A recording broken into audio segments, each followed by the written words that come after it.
Salam sejahtera Miss Sheryl dan teman-teman.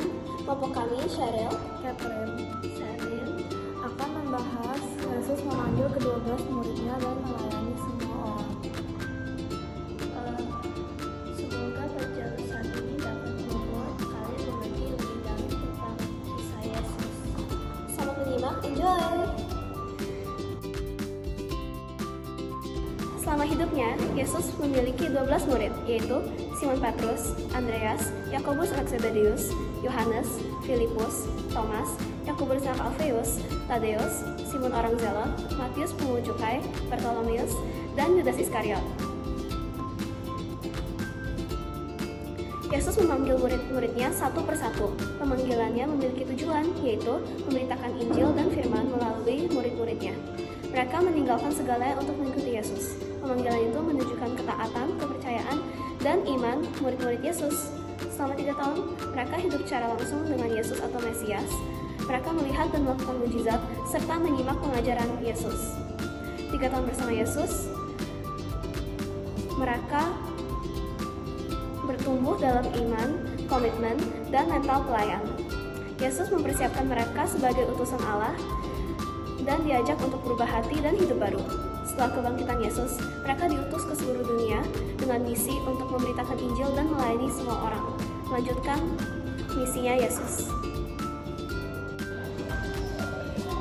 Matius 20 ayat 8 mengatakan, sama seperti anak manusia datang bukan untuk dilayani, melainkan untuk melayani dan untuk memberikan nyawanya menjadi tebusan bagi banyak orang. Yesus menyatakan kasih Allah yang kekal bagi umat manusia melalui pelayanannya selama hidupnya. Yesus menjadi teladan bagi semua orang percaya. Yesus melakukan berbagai pelayan selama hidupnya. Pelayanan individual atau perorangan, sama komunal atau kepada banyak orang. Pengajaran tentang kerajaan Allah, kasih dan pengampunan dosa, menyembuhkan, pengusiran roh jahat, dan mujizat.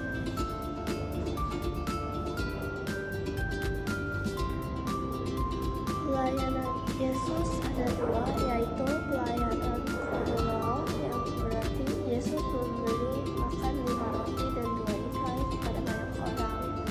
Matius, Yesus menyembuhkan banyak orang dengan cara meletakkan tangannya di atas mereka.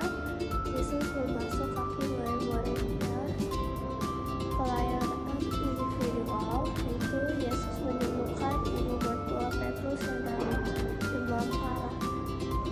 Yesus membangkitkan Lazarus dari kematian. Yesus membangkitkan anak perempuan Yairus. Bentuk pelayanan Yesus: guru, mengajar firman dan menuntun orang ke jalan kebenaran. Nabi, memberitakan kabar baik dan membuatkan masa depan, bahkan kabar baik merupakan diri sendiri. Dokter, menyembuhkan berbagai orang dari penyakit dan berbagai macam penyakit. Penguasa dan segala kuasa, melakukan mujizat, membangkitkan orang mati, membebaskan orang kerasukan dari roh jahat. Imam, mempersembahkan dirinya sendiri sebagai korban yang kudus demi menebus dosa. Ciri-ciri pelayanan Yesus. 1. Rendah hati.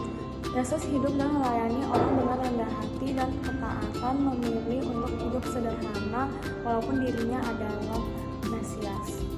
2. Kesabaran. Yesus sabar dengan menjelaskan firman kepada orang-orang, menegur orang dengan baik hati ketika melakukan kesalahan dan menghadapi penderitaannya.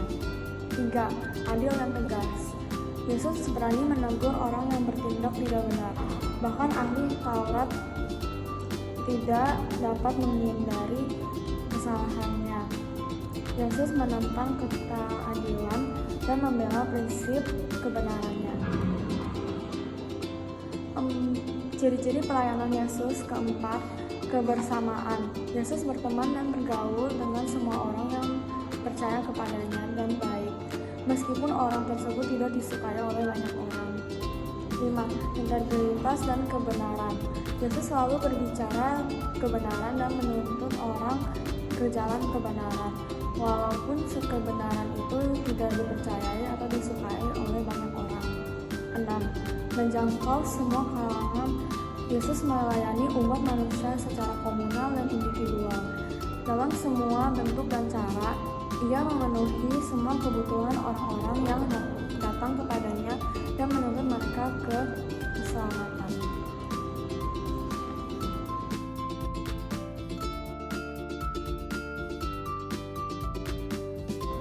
Guys, menurut kalian kira-kira pelajaran penting apa yang kita dapatkan dari cerita ini ya? Apa ya? Pertama, Yesus memanggil murid-muridnya dengan tujuan untuk bertumbuh dalam iman dan menyebarkan firman. Kami, sebagai orang yang percaya, juga dapat melakukannya. Sikap Yesus saat melayani orang dapat menjadi teladan dan contoh bagi kita dalam kehidupan sehari-hari. Yesus melayani semua orang tanpa batas dan diskriminasi. Kita juga harus melakukan itu, membantu semua orang tanpa melihat status kekayaan dan lain-lain.